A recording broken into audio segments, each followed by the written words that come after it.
Good evening, everybody.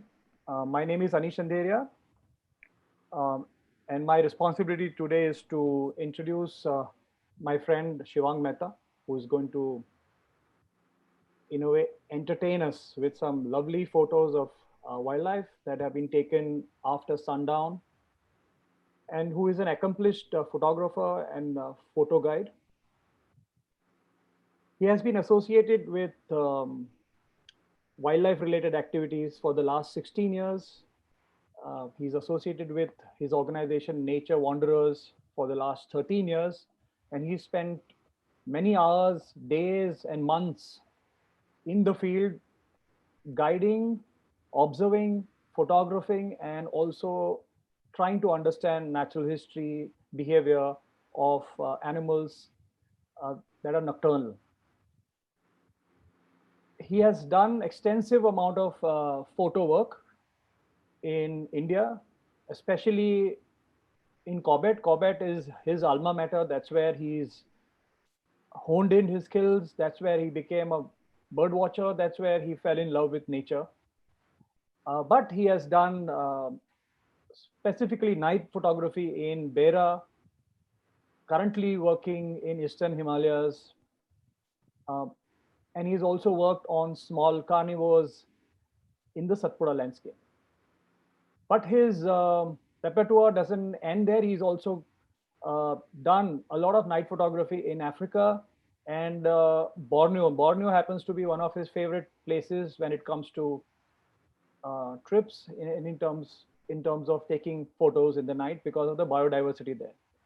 I have known him for many years now, and I have known him as a person who is not crazy about making photos. He is somebody who loves being in the forest. He's somebody who loves planning his photos. He's not somebody who just goes in and starts shooting.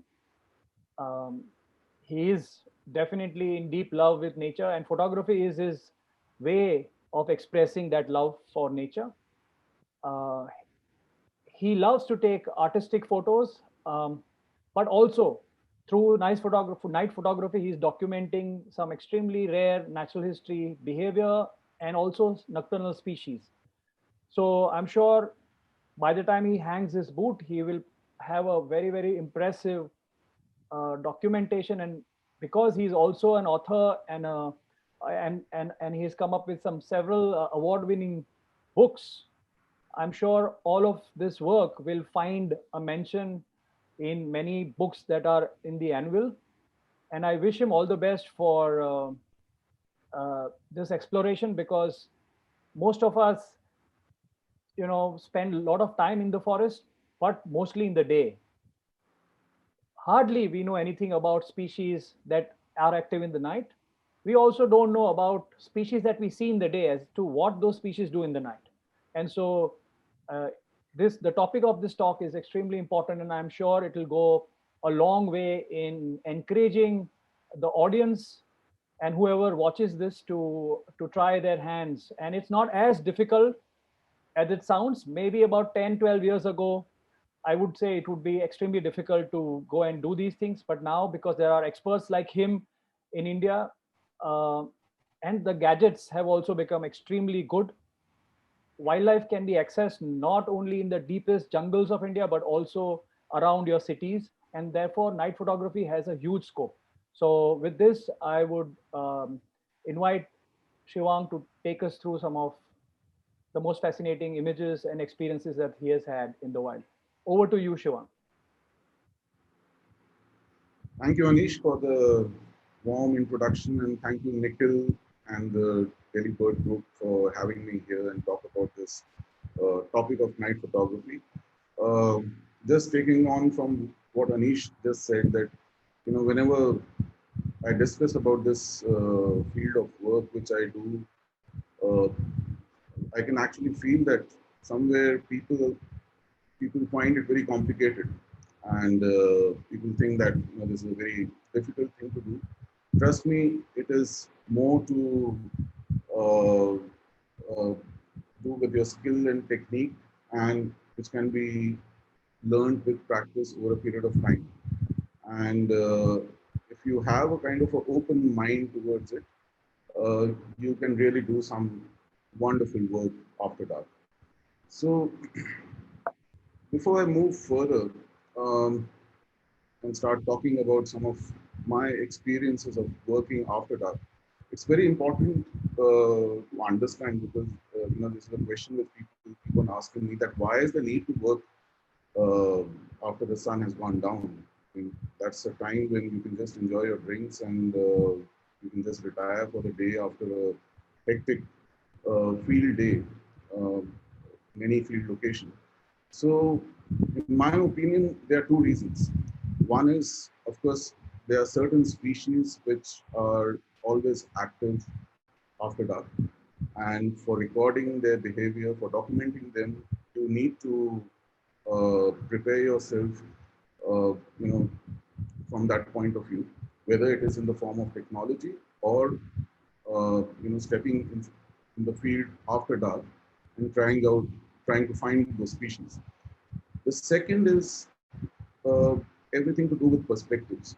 So when I talk about perspectives, it is not just using wide-angle lenses to come out with, uh, you know, those those environment images of tigers or any other species which you see after dark, and creating these unique-looking, interesting images of these animals. It's also about, even if you are stepping out in the night, trying to find species on your own, uh, the light is totally under your control. You know, just imagine, a lot of you would have gone to places like Orbit or Masai Mara, which are more open environments. The light falling on that particular subject which we are photographing is quite even out there. Uh, you have to do a lot of positioning of the vehicle in case you want to photograph an animal in a particular way. And for that, you probably have to come around the vehicle, around that particular subject, if you want to shoot it against the light. So, that's this entire effort you need to put in. But in the subsequent slides, I'll be happy to share that when you are shooting in the dark and after sunset, uh, the, the, the actual principle is the same. You just need to know how to control the light and from which direction the light is falling on the subject. But it just becomes easier because things are pre-planned. And when you have spent that extra amount of time thinking about that particular night, or you're thinking about your own photography and how you would be documenting that particular subject or a behavior, uh, it becomes easy as compared to shooting in the day. So having said that, I already mentioned that in my case, I use two techniques for working after dark. One is I started with DSLR camera trapping. And I mean, my interest in night photography was there since the early stages of my career. And that was a time when I was very fascinated with night skies. And, I just used to uh, look for opportunities and excuses to step out on the field after sunset, just to work around with the night sky and do things like star trails or Milky Ways.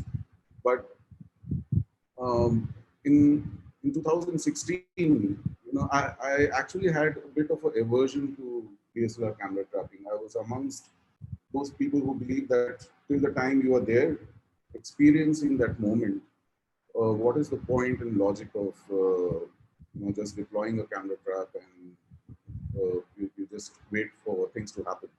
But I slowly realized that whatever I used to think was incorrect, because there is a need to use technology, especially when you're working with subjects which are very hard to see in the daytime. But apart from the mere natural history part and documentation of that particular species, for me, over a period of time, camera trapping became a very immersing subject. that it's something which is that there's ample amount of opportunities to learn, and everything is about pre-visualization. You are essentially staring through the viewfinder of your camera, and you are looking at a blank frame, and you're just visualizing that someday uh, a subject will walk in front of this camera, and this is how the image is going to look like. So if we talk about photography as a form of art, and a lot of elements pertaining to photography are basically about pre-visualization. So camera trapping, according to me, is the most extreme form of pre-visualization, where you you are not even seeing the subject in the frame while you're setting up your camera trap.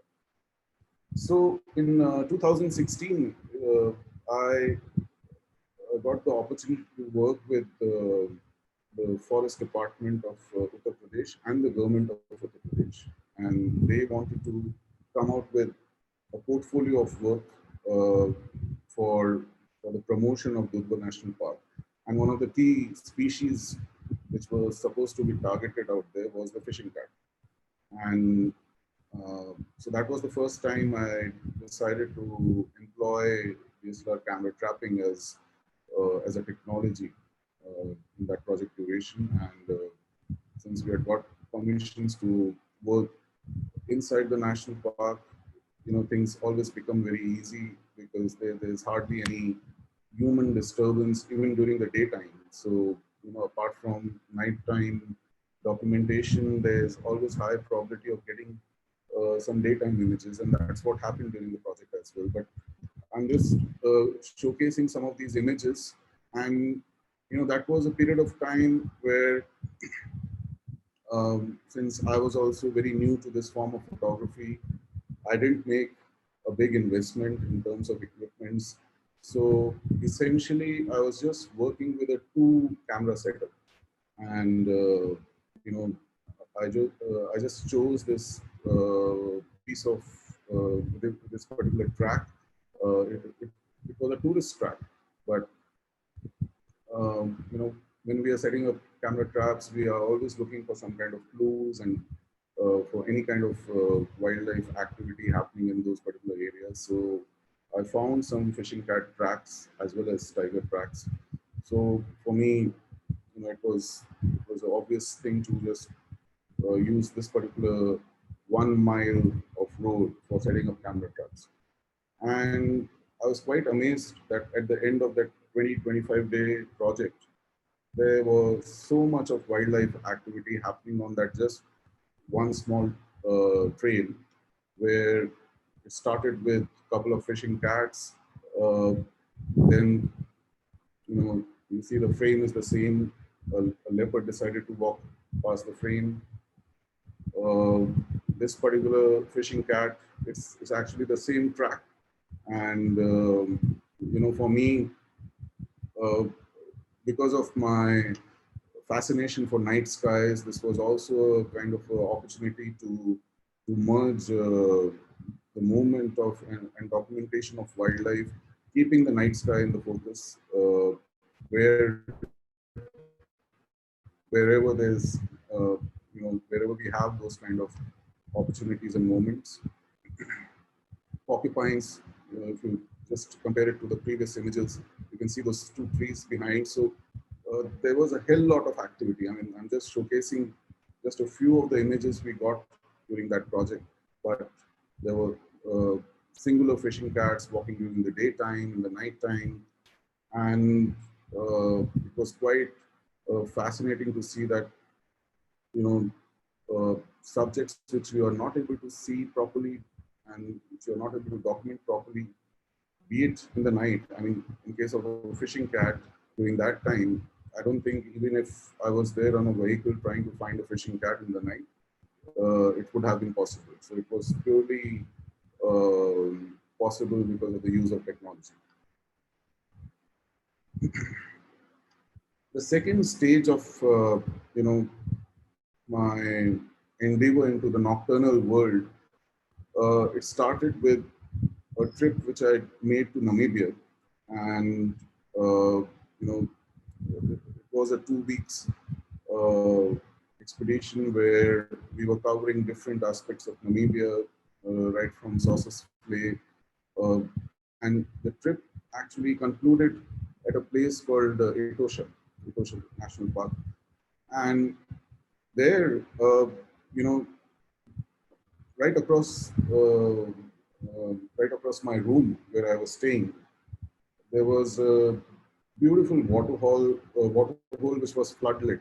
The lodge had actually made this water hole, and as soon as I entered that lodge, I could see plenty of wildlife coming to that water hole, right from giraffes to rhinos to lions, and it was really fascinating to see that this water body, which is so close to the place where I was staying, hardly 50-60 meters from my room. It had that amount of wildlife activity. So, and the reason I decided to work in that water body was because that water body was floodlit.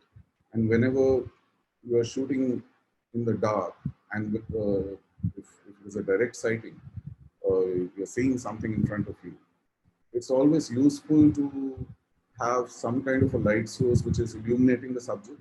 And in this particular scenario, it was that floodlight, very low intensity floodlight, was just enough for me to get the focus on my subject. So that particular 1 week in Namibia, and I was leading an expedition, and there were three or four more Indian photographers during that time.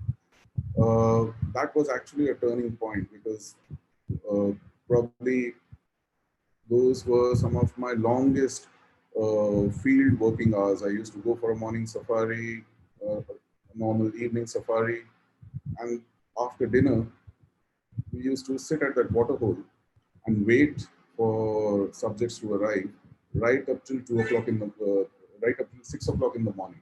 So essentially, we are just sleeping for 2 hours every day in the afternoon so that we can stay awake the entire night. And the results were quite fascinating. There were black rhinos visiting that place, and so essentially, if you see this image and if you're wondering uh, how come the image is so well lit, and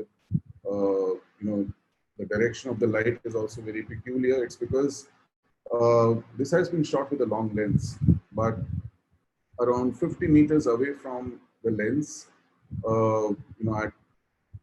I'd stationed a flash, and every time a subject came into this water body, the first thing was to go to the camera, just focus on the subject, and then used to walk for around 50 meters to a flash, target the flash to the direction of the subject, and then walk back to the camera and take one shot.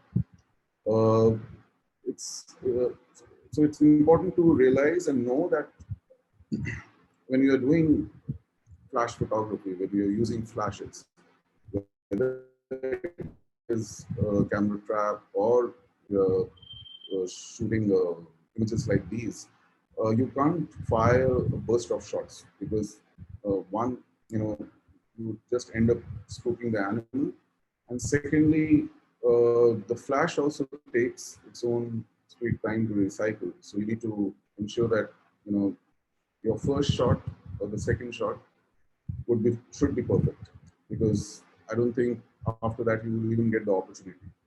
So every day we used to just wait throughout the night for any subject which comes to this water hole. So it started with rhinos, one fine early morning at around 3:30, 4 o'clock, where uh, I was also feeling very sleepy, and I'd actually decided to wind up for that day and sleep for an hour. And suddenly, this lion popped up in that water. And, so from lions, giraffes, rhinos, brown hyenas, So that particular project was very intriguing for me, and it just uh, triggered so many thoughts in my mind that, you know, there, uh, fine, camera trapping is a brilliant way to work on nocturnal species, but when there's an opportunity to see species after dark, just by some creative use of light, you can really come up with some very interesting as well as creative documentation. Um, so as Anish was mentioning about my love for Borneo, yes, I spent a lot of time in Bornean forest, and one of the major reasons for that was my fascination with clouded leopards and smaller cats. And after a lot of attempts, you know, every time I went to Borneo, I used to set up a network of camera traps to document the cat. But on one fortunate night in 2018, I was uh, I was just blessed to witness this amazing animal in flesh and blood, and it was a good 45 minutes odd sighting of a wild clouded leopard. And the Bornean clouded leopard is in fact a Sunda clouded leopard, and it's different from the Indian mainland clouded leopard. So, but again, as the case is there in India, even in Borneo, it's very rare to see.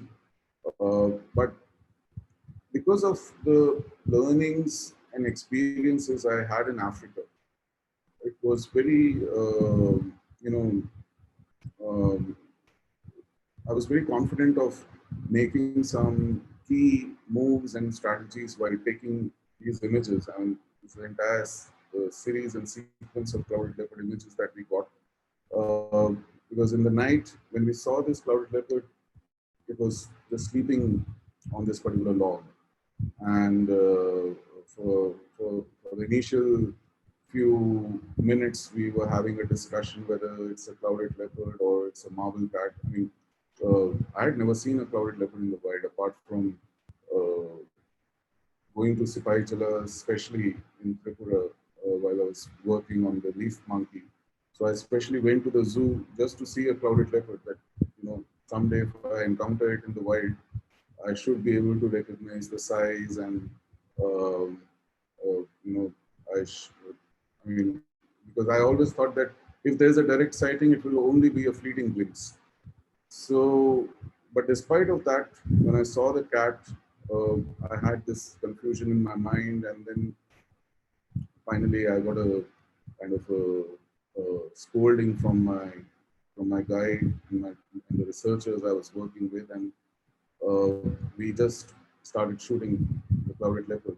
Now, when you are shooting any particular animal from the vehicle and in the night, and the light is being fired from the same direction, there's always a probability of getting a red eye and the eye shine.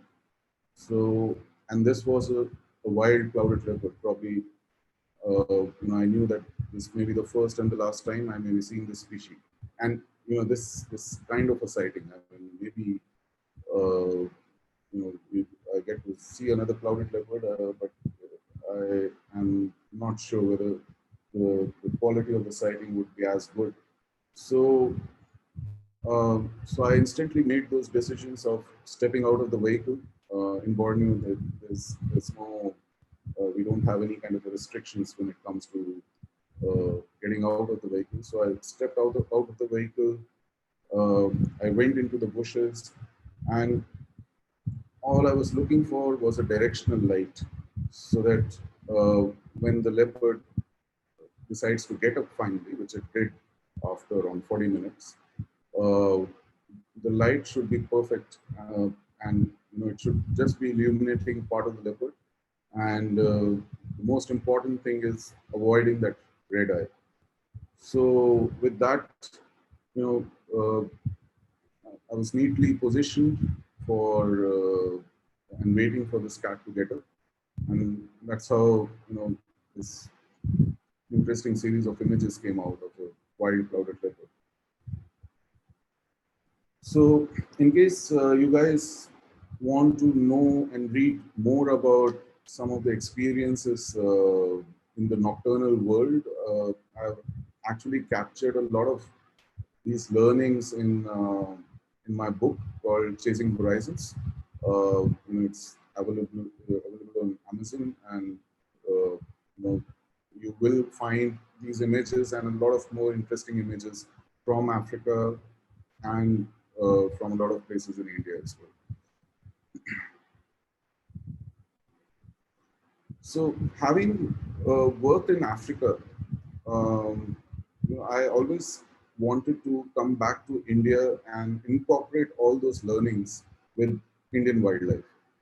And uh, the reason why I chose Javai or Beira as location to start with some of these uh, nocturnal activities or documentation of nocturnal wildlife was because I was always fascinated with seeing images of leopards taken in African locations like Sabi Sands and all, and especially the night images. I mean, they conduct some wonderful night safaris out there in Sabi Sands, and the photography guides, my counterparts there in South Africa, as well as the lodge guides. They are so experienced when it comes to usage of spotlights and all in the night that it actually becomes very easy for photographers to work in that location. So I started inviting some quotations for Sabi Sands, and I mean, of course, they're all expensive destinations, but something just clicked in my mind that I probably stay in a country uh, which has nearly around 14 odd thousand leopards.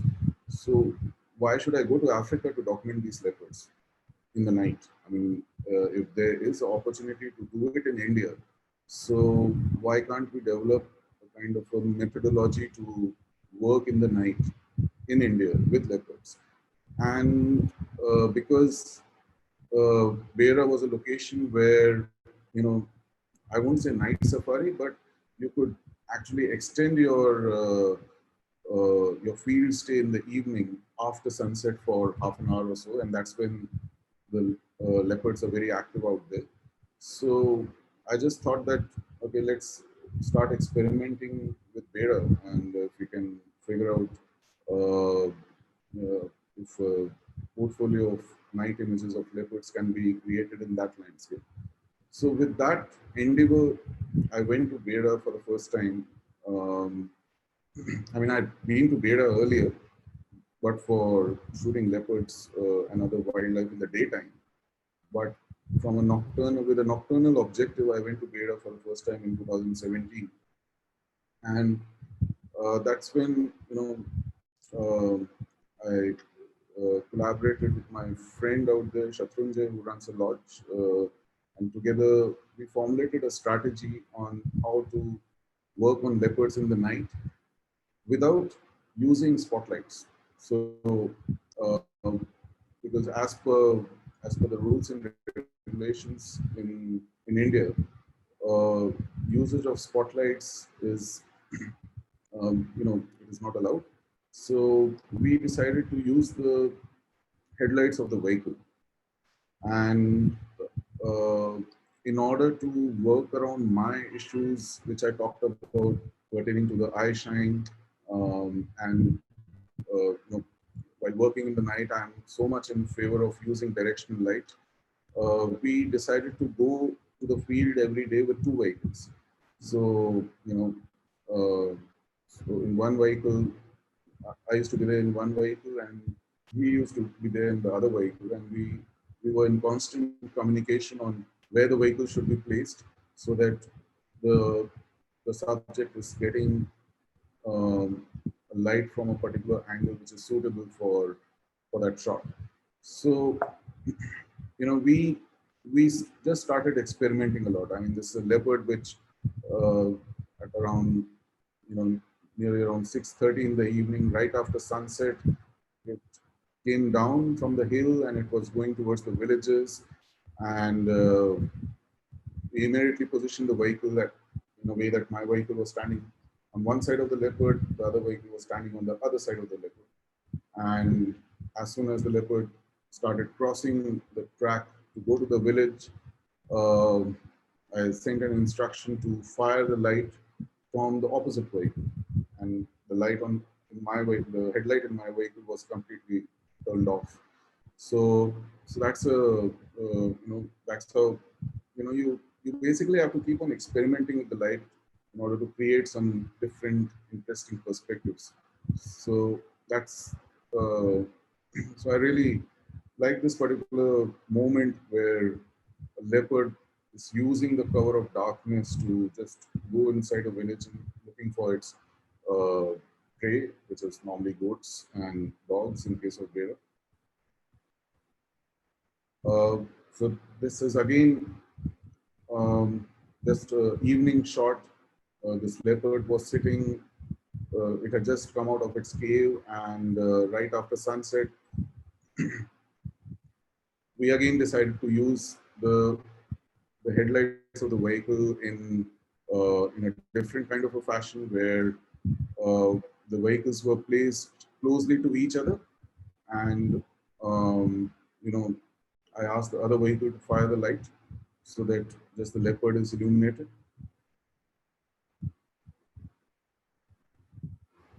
And this is the classic what I call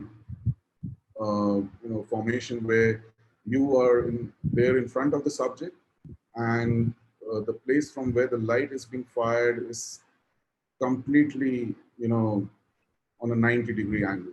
So uh, so that's again a leopard which is trying to enter into a village that has come down from a hill, and just by coordination between two people, the photographer and the person who is handling the light, these kind of interesting images can be taken.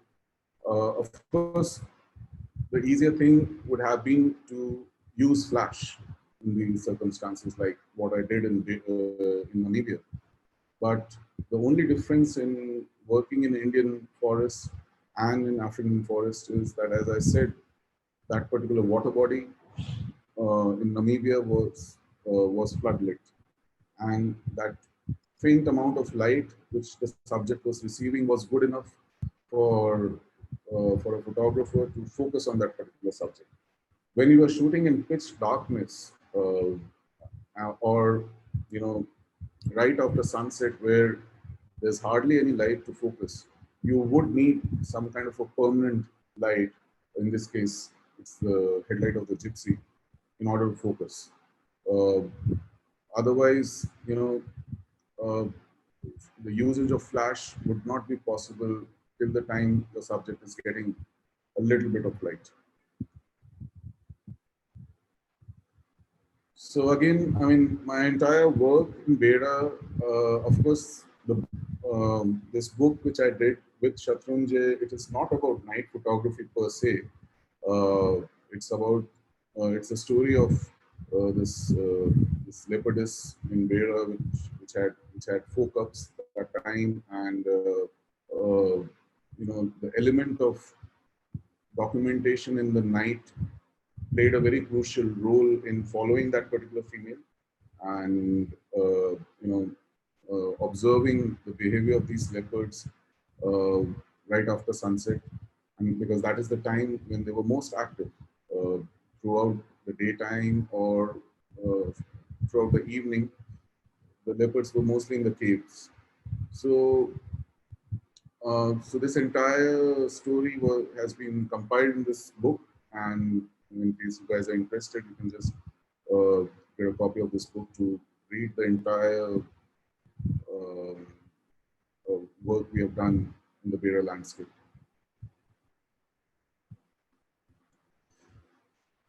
So, having worked in places like Dudhwa and Borneo, and having done a fair bit of camera trapping in those areas, it's very easy to work in a national park, as I said earlier, uh, because you always anticipate some kind of a moment in the daytime. Um, but in a place like India, I always believe that there is tremendous potential of working with species in private pieces of land and in areas outside the protected area. And I guess we all are really uh, blessed to be born in a country where there's so much wildlife which exists outside national parks as well.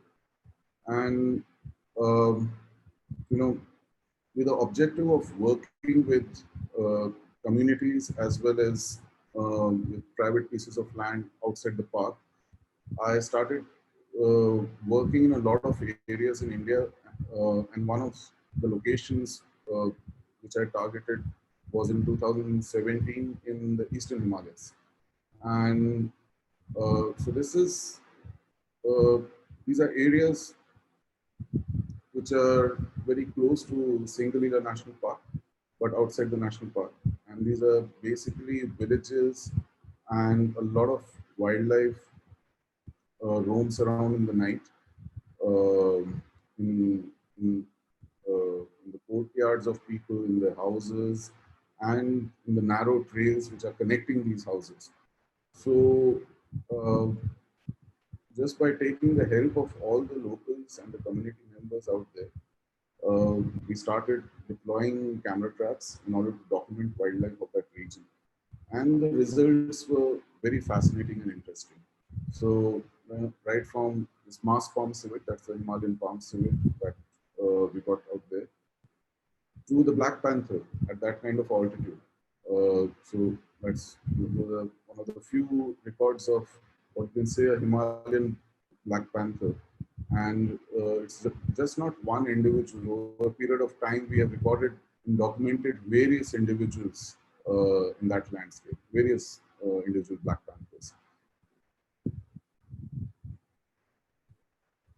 That's the Himalayan crested porcupine, different from the porcupine we find, porcupines we find here in other parts of India. So it's Himalayan crested porcupine.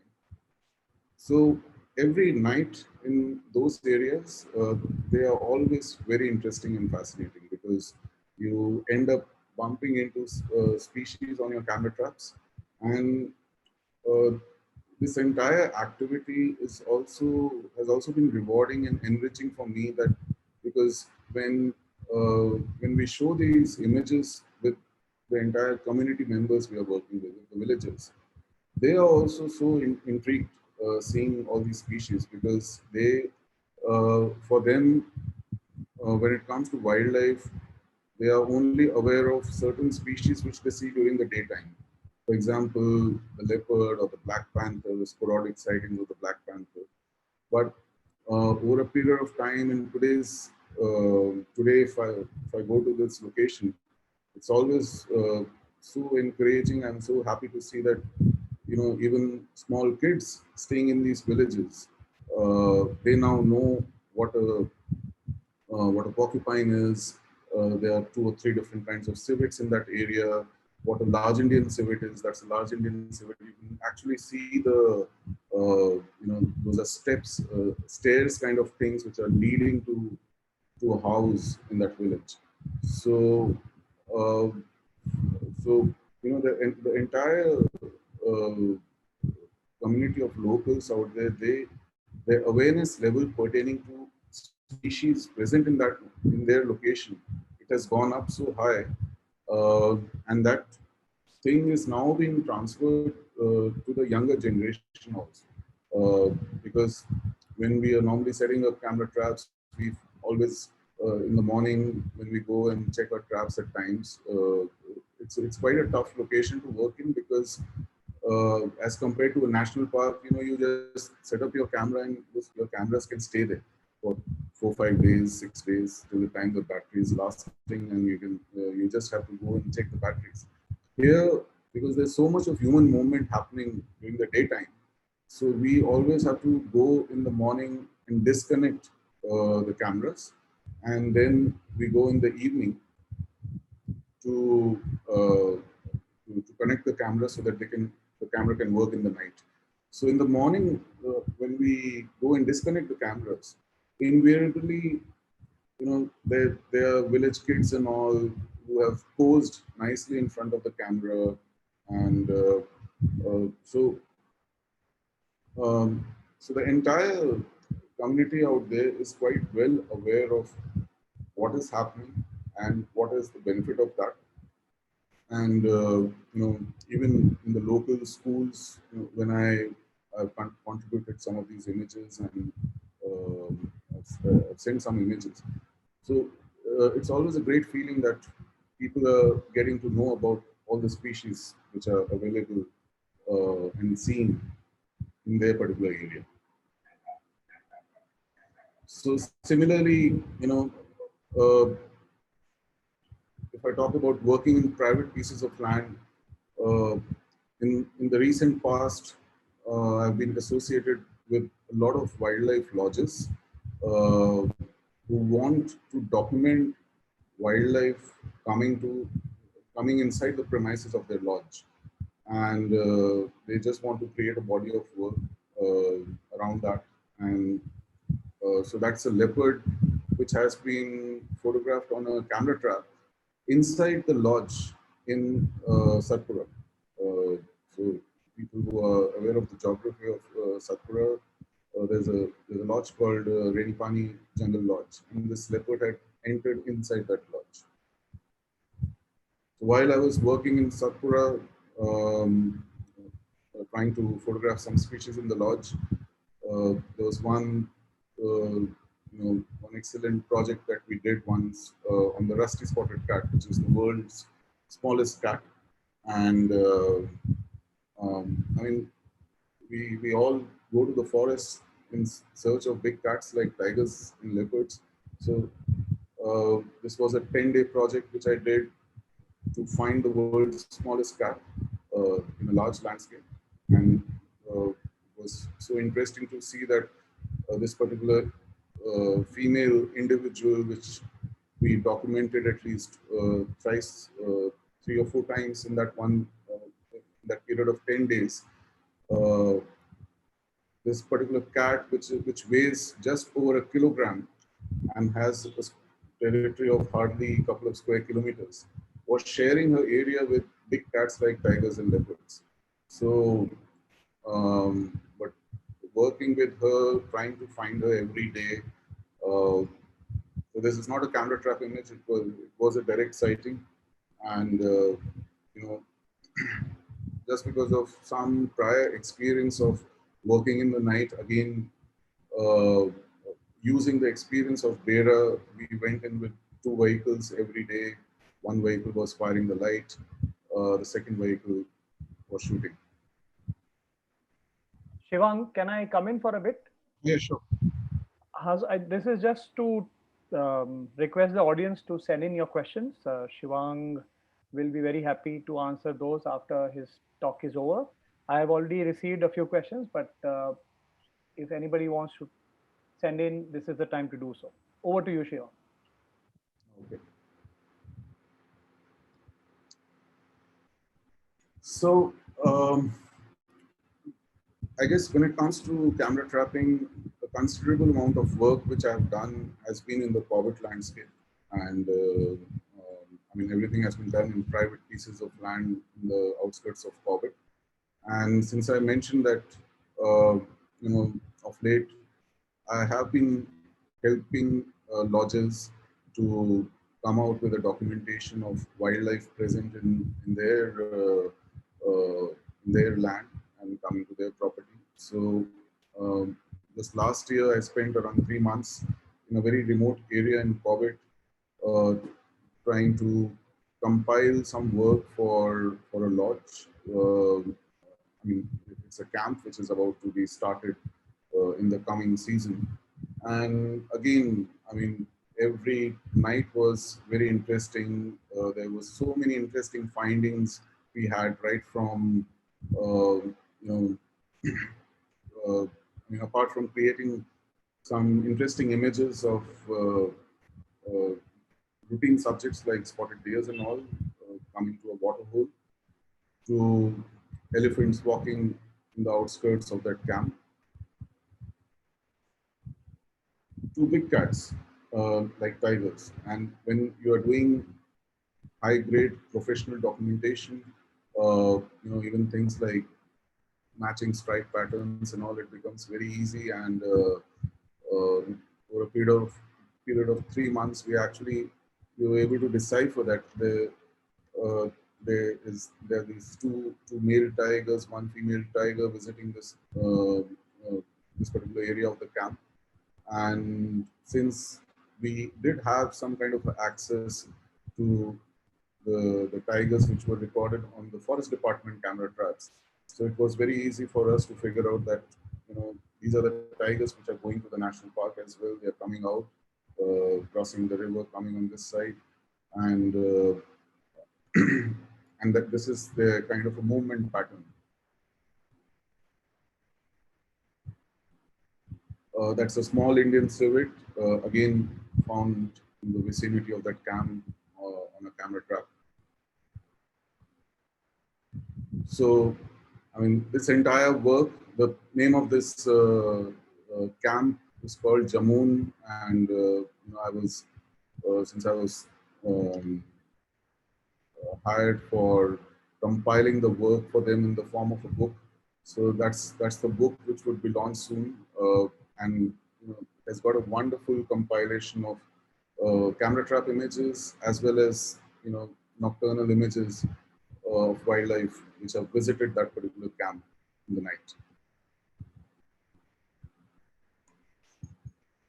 So I guess I'm sticking to the time, and I always feel that the nocturnal world, when it comes to wildlife photography, it is a fascinating thing for me as a photographer, and it has always helped me to not only come out with documentation of unique species, but even from a photography standpoint, uh, my creativity has been pushed and challenged to newer limits every time.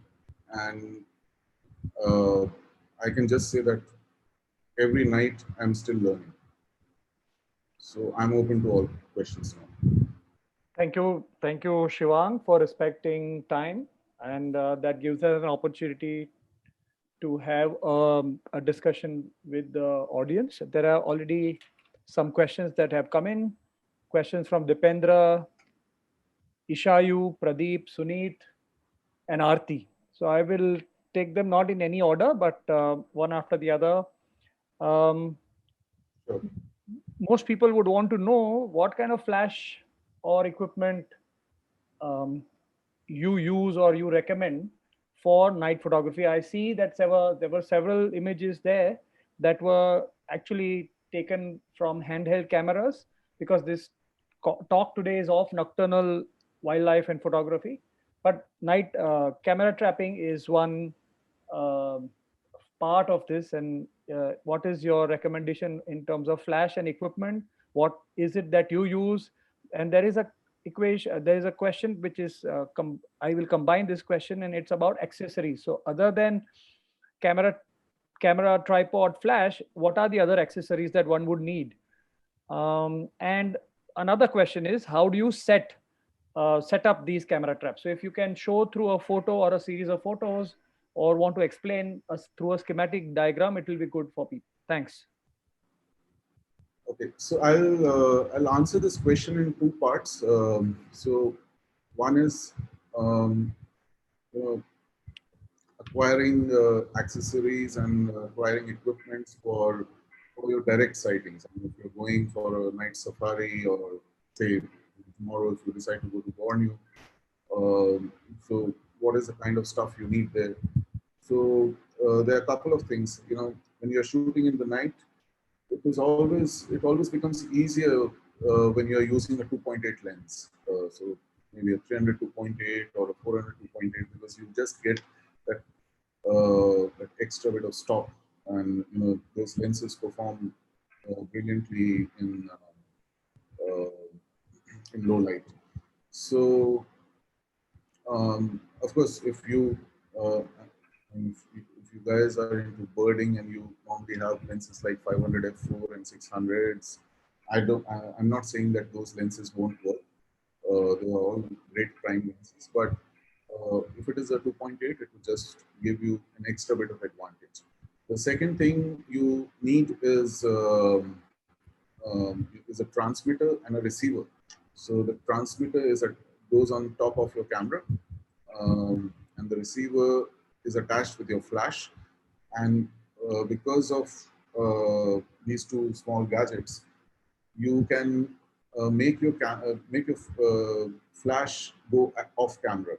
You can fire flash off camera rather than mounting it on the camera. You can just fire it off camera. So when I was talking to you, showing you the Namibia images where I told you that camera was placed in one direction and the flash was placed around 50 meters away from the camera. So the only reason why the camera and the flash, they were talking to each other was because of the transmitter and receiver. So there are some good brands of transmitters and receivers for this kind of work. One of them is Pocket Wizard, which I use, and it's a really neat gadget, and it can ensure that your camera talks to your flash nearly till a distance of around 100 meters, which is good enough. So um, so that's about you know things you would need when you're shooting from a safari. It's always good to have a good spotlight handy with you. In fact, there's a company called Lightmen in India right now, and they're selling some wonderful torches. And if you have at least a good light source for working in locations where using spotlights is not a problem, you should definitely carry your own light source. The second part is camera trapping.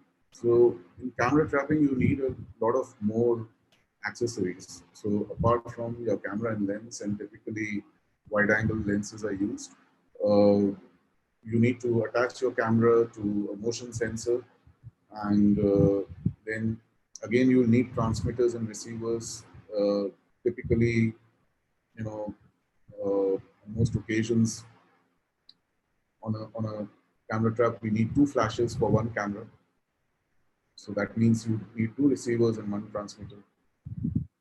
So uh, in today's time, there are companies which have come up and they are developing equipment for DSLR camera trapping, and they are providing a full-fledged solution.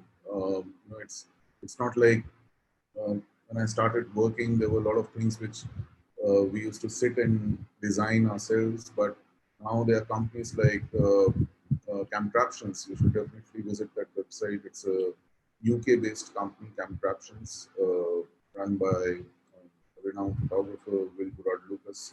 So he sells an entire.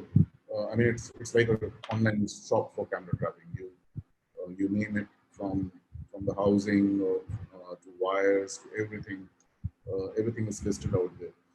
Uh, how a camera trap works, I mean, it will be very difficult for me to show you in an online session that how a camera trap will work.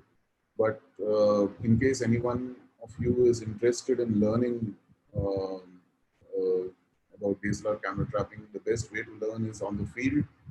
And I'm actually conducting a camera trapping masterclass in the month of October in the same Eastern Himalayan location where you saw some of those images of the Black Panther and the civets. So it's a wonderful location, and you can just visit my website and enroll for that class. It's a 1 week class where you will not only get to learn about camera trapping, but I'll be asking you to deploy a camera trap yourself, because it's a very process-oriented thing, and uh, the more you imbibe that process in your system, the easier it becomes for you to, you know, uh, become better at that technique. So it's actually everything has to do with practice. So even if I was the finest cricketer in the world, if I'm out of practice, if I have not played for say 6 months, 7 months, and if I straight away go to the field, I'll be very rustic. So the same is true about camera trapping as well, or I mean the same is true about photography as a whole. That you just keep on practicing, and the more you practice, you just uh, keep on becoming better at your art. So I guess so. That's about camera trapping. You know, if you wish to come, I would love to host you guys. But it's something which should definitely be learned on the field. Thank you, Shivang. There are some more questions. Nikhil, how much time do we have? Because there are some 4 or 5 questions, all of them interesting. Yeah, sure. Go ahead. Go ahead. Okay. So there is again, I'll combine a few questions.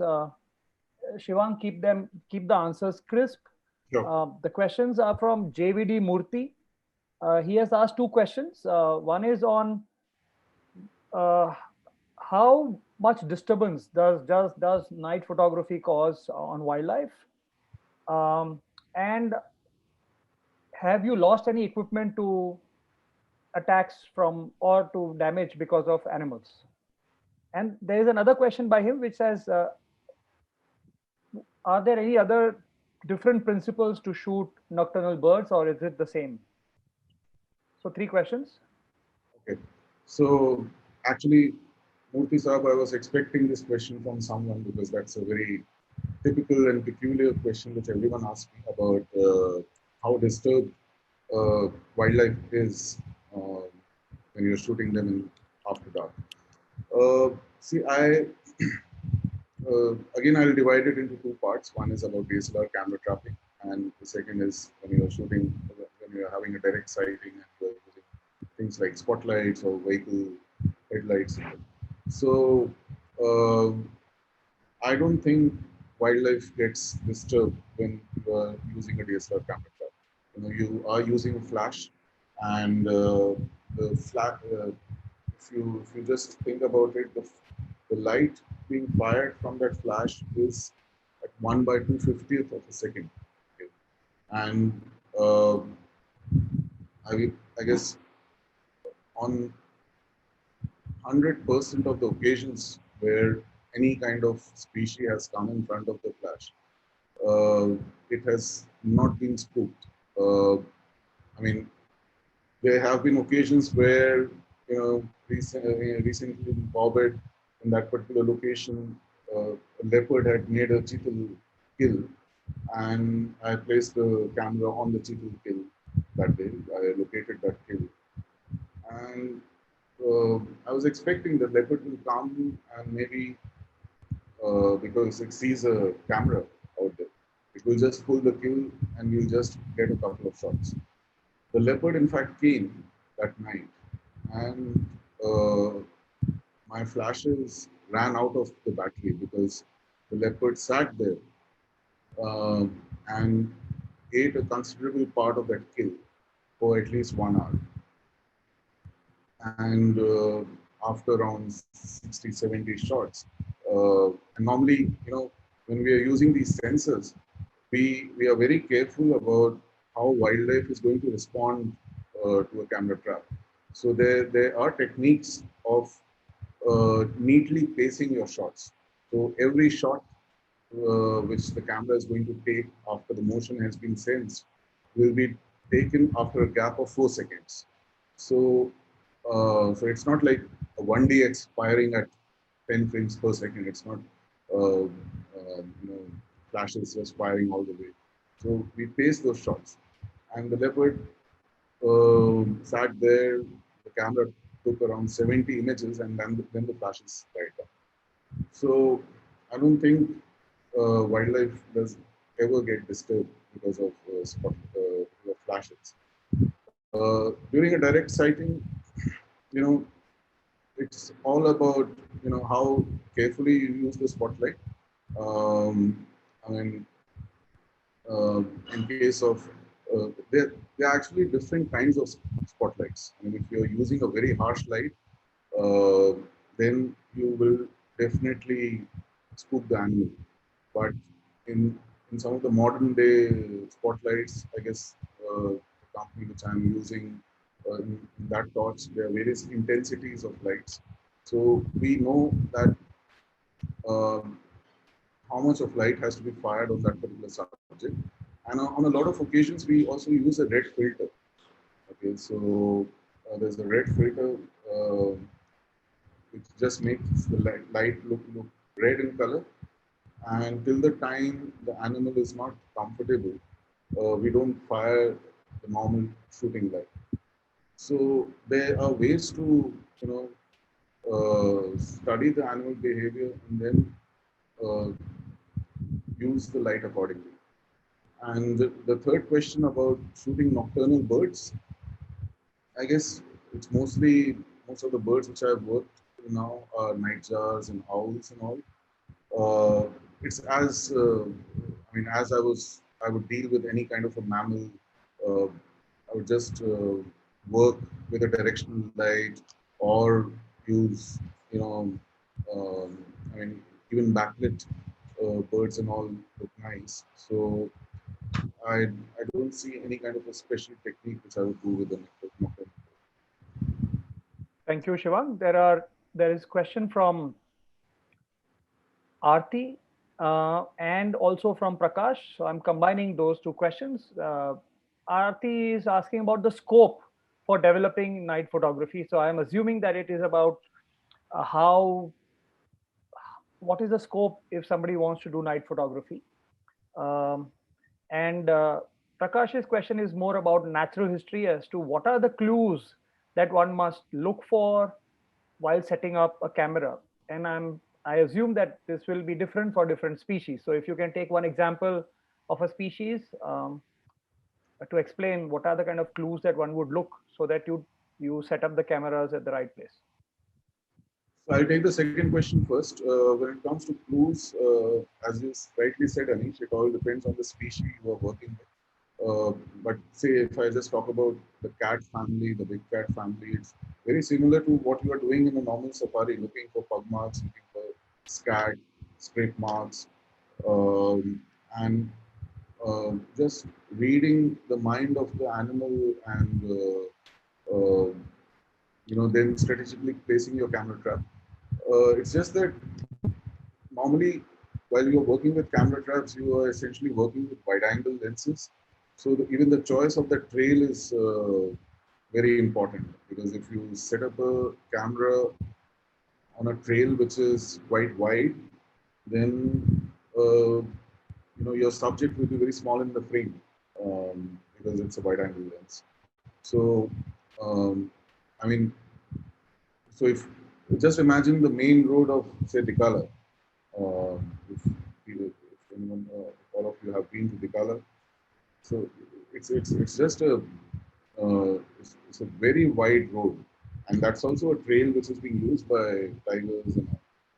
But that's a trail which I would avoid for setting up a DSLR camera, because I don't know from where that big uh, on that big track from where the tiger is going to walk.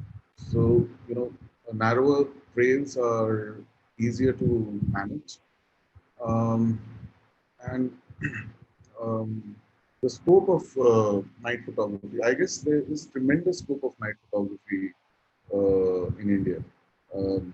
Because there is so much of wildlife present outside the protected areas, and there is scope for not only DSLR camera trapping, but even uh, places like Satpura and Bera, where in Satpura there are night game drives which happen in the buffer area. In Bera, you get to see leopards. In Satpura is teeming with nocturnal wildlife. I mean, everywhere, every location would be teeming with nocturnal wildlife if you get the access to go there in the night. But Satpura is an example which. Shivang, Yeah. sorry, if you can stop your screen share, then we'll be able to see you talk. Sure. Sorry for this. So, so yeah, I was saying that Satpura is teeming with a lot of nightlife, and that's because you're getting access to go in some of those buffer areas. You get to see civets, dusty spotted cats, jungle cats, tigers, leopards, bears, different species of owls. So, so yeah, I guess it's not that um, India definitely has a lot of scope. Okay. So that is a related question as to any location that's from Himanshu.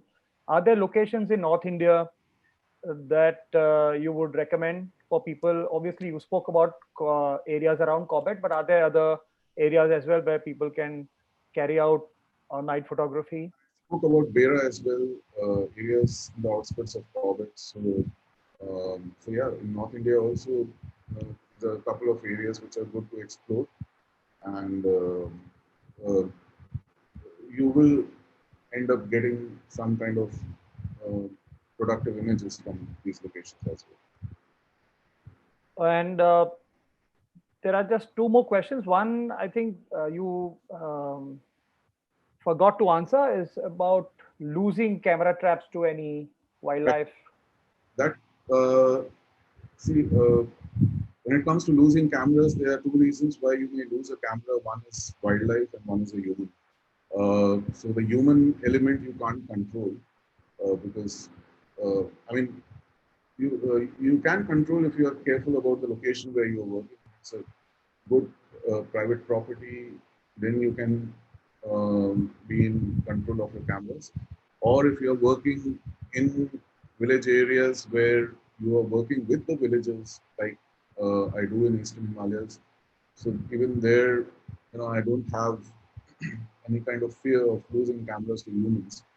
The wildlife problem is something which uh, we always have to tackle, and I think it's always a continuous learning process. How to, in my case, I've lost stuff because of which, my mind started working that I should not get into this kind of a scenario again. So if an elephant has damaged my setup uh, in in 2018 or 2017, because of those things being there in my memory, I, just reinvented my rigs for 2020 just to keep the elephants away. So, and the third reason for you losing a camera trap setup or damaging your camera trap setup, maybe just weather, snowfall, rainfall, floods. So, I guess you just keep on learning from your failures as well as from all these damages.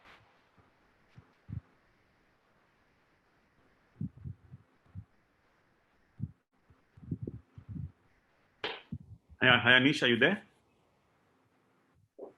Sorry, I'm there. I was on mute. So this question is from Joanna. And Joanna herself is a filmmaker. She has also taken some wonderful pictures. So we all know her work. She says that she was extremely fascinated by the kind of work that you have shown today. She wanted to know if there was any particular reason for using a single one flash, one light source, or was it for artistic purpose, or was it because of some constraint? Uh, when it comes to DSLR camera trapping, I have used more than one flashes as well. Typically, I use two, but in some of the images, in fact, the fishing cat images you saw with the stars and all, there were three flashes being used there. One was just put below that tree to illuminate that tree as well. And for any direct sightings for safaris and stuff, uh, yes, if you recall the Namibia images, everything has been taken using one flash from an artistic point of view, because then you are just lighting up one particular area of your subject, and in case I'm using spotlights, then again, I'm just trying to light up one particular area of the subject. So that is purely from an artistic point of view. Just to create a kind of and that element of mystery. Uh, and when you're playing around with the light like that in the night, you are actually depicting darkness in a better way. That's what I feel. Also, Shivang, I would reframe that question and ask you, what are the maximum number of flashes that you have used to make a picture? I guess maximum number of flashes I've used would be 4 till now. Right. So that's also so that you can highlight the background, certain interesting things on the background, or you may also want the shadows to fall in a certain way, right? That's up to you. I mean, you can use 10 flashes on one camera trap setup. If your if that if your creativity demands that, or if the image demands that. Right. So with this, we have taken all the questions. So Shivang, any last thoughts? After which I would hand over. No, I guess I would just urge all you photographers who have been visiting places during the daytime. Night is something which is really worth exploring, and you all will definitely not only contribute to your own portfolio but also contribute a lot to documentation and natural history if you start venturing out in the night as well. Thank you, Shivang. So a few things you can always write to Shivang, his email address and his websites. Obviously, you can always look for Nature Wanderers, also for Shivang Mehta, and write to Shivang. Once you can also repeat your email address. Also remember that the shop that he spoke about for camera traps, cam traptions, so you can look for that as well. And from me, I think all kinds of photography are great, and night photography, because of the technology now, is becoming very popular. But night photography is not something that has only started now. There have been photographers that have done night photography many, many decades ago. Shivang, you want to say a couple of lines on that? Because those were inspirational work, and that happened very much in Cobbett. Yes, of course. The entire concept of night photography uh, started nearly uh, probably a century ago uh, when, when F.W. Champion he created some of the initial pioneering images of tigers using primitive camera traps, which were, I mean, he called it tripwires. So, you guys should definitely Google about FW Champion tigers. And those were probably some of the first uh, proper images of tigers being taken in India. And I guess there were some outstanding camera trap images which he had done in black and white. And recently I was very pleased to see that his grandson, he has actually, his grandson has written a book also on some of these images taken by Mr. Champion. But his grandson has replicated those images in color. Uh, I guess using technology has tried to replicate those images in color. So, but very fascinating images all those years back. So thank you everybody for joining us, and amazing pictures, Shivang. I've spent several decades watching wildlife and also spent a lot of nights in the jungle. But to get a photo which is crisp with emphasis on the background and the proportions and the compositions, I mean, it's extremely fascinating because the background otherwise is black, so the picture really stands out. So we encourage people here to try your hands on night photography. Start from your backyards, and then move on. And there is a lot more information available. There are several very good photographers in India itself, and you could really connect with them on social media and so on. So Nikhil, um, again, before I hand over to Nikhil, I must congratulate Delhi Birds for hosting this, because Delhi Birds, as the name suggests, people would think is about birds. Of course, it is about birds, and it is made up of several extremely passionate birders. But people who are interested in any type of wildlife know that every living organism is connected, is linked with each other, and it's good platform for them to encourage work from experts like Shivang. So congratulations, Delhi Birds, for organizing this. Over to you, Nikhil. Thank you so much, Anish. And thank you, Shivang, for that really fine insight into a different kind of sundowners that we are used to. So yeah, thank you so much. And thank you everybody for being here. And we will see you next Sunday on a talk on wild Gujarat. Thank you. Thank you all. Thank you, Nikhil. Thanks, Attorney. Bye. Thank you, everybody. Bye. Anish.